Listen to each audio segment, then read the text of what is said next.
We trust our doctors with our lives. We trust them to give us the treatment and the diagnosis to help us get well and keep living. But we forget that they're human, just like us, and are just as prone to making mistakes. 1 in 8 women will be diagnosed with breast cancer, but only about 80% can expect to receive the right treatment and diagnosis from their specialist on their first visit. Now, it is insane that 1 in 4 breast cancer patients will be sent back home with the wrong treatment or diagnosis for them, while they're literally being killed by a disease from the inside out. This is why it is actually common practice for women and men diagnosed with breast cancer to consult with a second specialist to ensure that the treatment or the diagnosis that they received is proper for them. But consulting a second doctor is not practical, because not only is it expensive, but having to wait months or maybe even years to get a consultation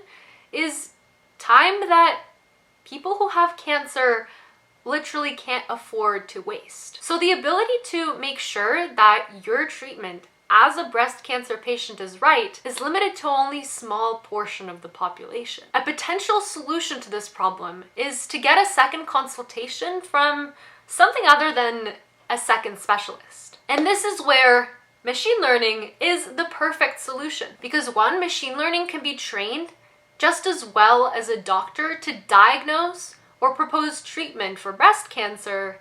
2nd, it does not require the salary of another specialist. And 3rd, you don't need to wait months to get an output from a machine learning algorithm. This is why I built a machine learning program able to determine whether a breast cancer tumor is malignant or benign just by looking at its measurements.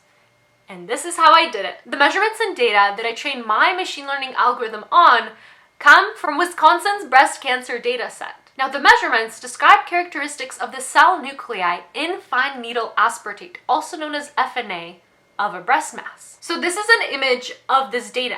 As you can see, the columns contain the patient ID, then whether the tumor is malignant or benign.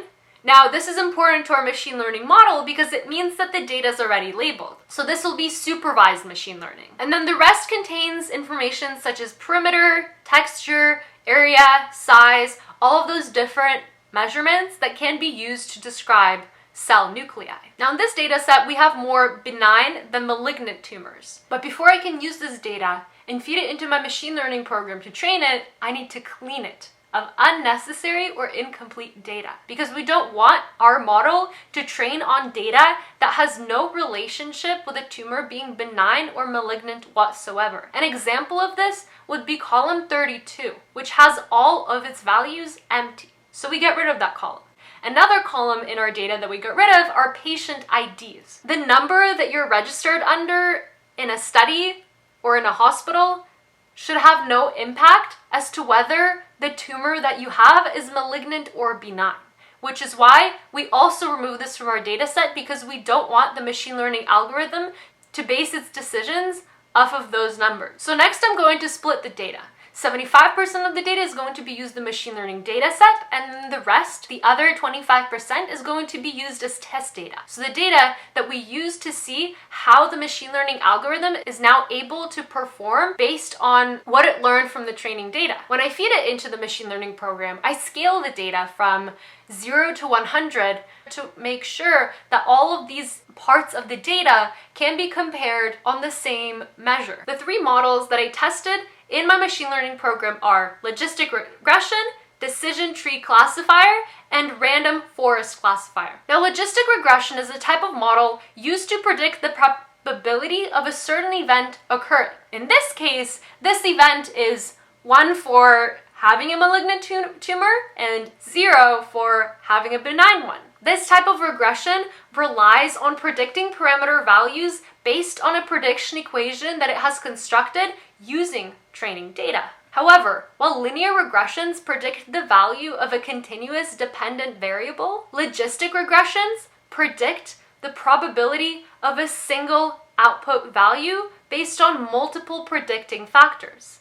So the output is either a 0 or a 1. Now, the decision tree classifier is a bit different. This type of classifier can output a categorical prediction based on the different branches that it has constructed. It is good to determine what class a certain species falls under, what kind of species this plant in an image is, or a numerical prediction, such as what is the price of this house. Decision trees contain nodes and branches used to split data into certain decision categories. And it is constructed by recursively evaluating how well it is able to split the data that comes in into its separate categories. And so each node keeps getting updated each time the model runs until it is able to accurately split all of the data into its proper classes. Now, the random forest classifier is similar to a decision tree classifier, but it is actually a group of these decision tree classifiers. Some will output a 1, some will output a 0. And then the output that is outputted the most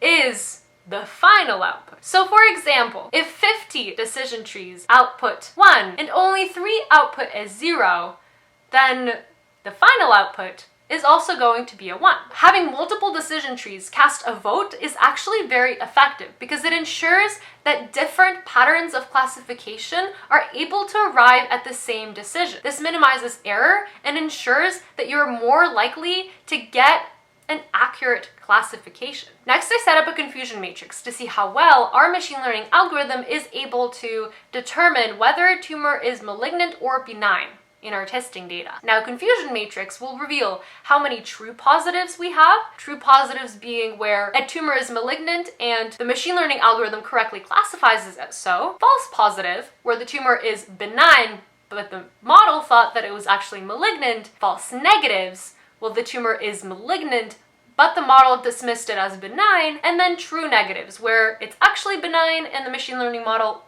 decided that it was benign correctly. So model 0, which is our logistic regression, was able to classify everything with a testing accuracy of 95%, which is pretty good. The decision tree classifier was only able to do this with an accuracy of 93.7%, while the random forest classifier, the one that I said is able to arrive at more accurate decisions because there are multiple trees taking a vote, was able to classify all of the tumors with an accuracy of 96.5%, which is better than the other two models, and is the one that we should rely on in our machine learning model for determining whether a breast cancer tumor is malignant or benign. Now, the accuracy that the random forest classifier was able to achieve sounds much better than those 80% we started with. Imagine how much money, time, and most importantly, how many lives we could save through the collaboration of specialists and machine learning. So that's it for how I build a machine learning program to differentiate between malignant and benign breast cancer tumors. Thank you for watching, and don't forget to check out my Medium and my website.